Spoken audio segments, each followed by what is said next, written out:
Ukraine যুদ্ধ নিয়ে মার্কিন প্রেসিডেন্ট ডোনাল্ড ট্রাম্প তার দীর্ঘদিনের অবস্থান থেকে সরে এসেছেন।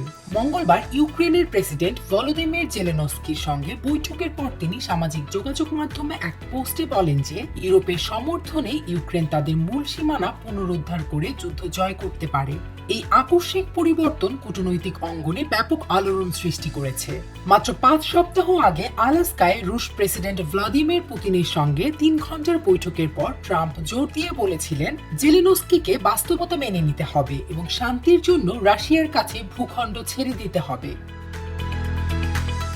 ট্রাম্প তার এই অবস্থানের পরিবর্তনের কোনো কারণ ব্যাখ্যা করেননি, তবে ইউরোপীয় কর্মকর্তাদের ধারণা এর মধ্যে তিনি এমন একটি সংঘাত থেকে নিজেকে গুটিয়ে নিচ্ছেন যা তিনি কয়েকদিন বা সপ্তাহের মধ্যে সমাধান করার প্রতিশ্রুতি দিয়েছিলেন। গত 8 মাসে ইউক্রেন নিয়ে ট্রাম্পের অবস্থান বারবার পরিবর্তিত হয়েছে। ফেব্রুয়ারিতে তিনি মার্কিন সহায়তার জন্য জেলেনস্কিকে তিরস্কার করে বলেছিলেন, আপনার কাছে কোনো তুরুপের তাস নেই। বসন্তে তিনি পুতিনের সঙ্গে সম্পর্ক গড়ে তোলেন এবং তার ওপর থেকে শুল্ক প্রত্যাহার করেন। এরপর গ্রীষ্মে আলাস্কায় তার জন্য বিছিয়ে দেন লাল গালিচা।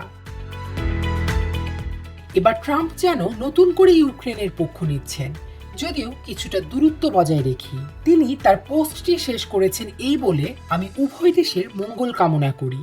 ট্রাম্পের এই মন্তব্যের কয়েক ঘন্টা পরেই তার পররাষ্ট্রমন্ত্রী ও ভারপ্রাপ্ত জাতীয় নিরাপত্তা উপদেষ্টা মার্কো রুবিও তার আগের অবস্থানকে সমর্থন করে বলেন, এই যুদ্ধ সামরিক উপায়ে শেষ হতে পারে না এবং এটি আলোচনার টেবিলে শেষ হবে।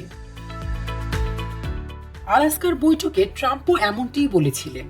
এমনকি তিনি দুই দেশের নেতাদের সঙ্গে একটি চুক্তিতে পৌঁছানোর জন্য বৈঠক করারও প্রতিশ্রুতি দিয়েছিলেন। পুতিনের ওপর যুদ্ধবিরতির চাপ দিতেও তিনি রাজি হননি, কারণ তিনি একটি স্থায়ী শান্তি চুক্তি চেয়েছিলেন। তবে মঙ্গলবার জাতিসংঘের প্রায় 1 ঘণ্টাব্যাপী ভাষণে ট্রাম্প ইউক্রেন সংঘাত নিয়ে সংক্ষেপে কথা বলেন। তিনি তার পুরনো কৌশল থেকে সরে এসে পুতিনের প্রতি হতাশা প্রকাশ করে লেখেন, রাশিয়া 3.5 বছর ধরে উদ্দেশ্যহীনভাবে এমন একটি যুদ্ধ চালিয়ে যাচ্ছে যা একটি প্রকৃত সামরিক শক্তির জন্য 1 সপ্তাহেরও কম সময়ে জেতা উচিত ছিল। তিনি আরও বলেন, পুতিন এবং রাশিয়া মারাত্মক অর্থনৈতিক সংকটে রয়েছে। এদিকে জেলেনস্কি ট্রাম্পের এই নতুন অবস্থানকে স্বাগত জানিয়েছেন। সাংবাদিকদের সঙ্গে কথা বলার সময় তিনি ট্রাম্পকে গেম চেঞ্জার আখ্যা দিয়ে বলেন, ট্রাম্প এখন পরিস্থিতি সম্পর্কে আরও বিস্তারিত জানেন।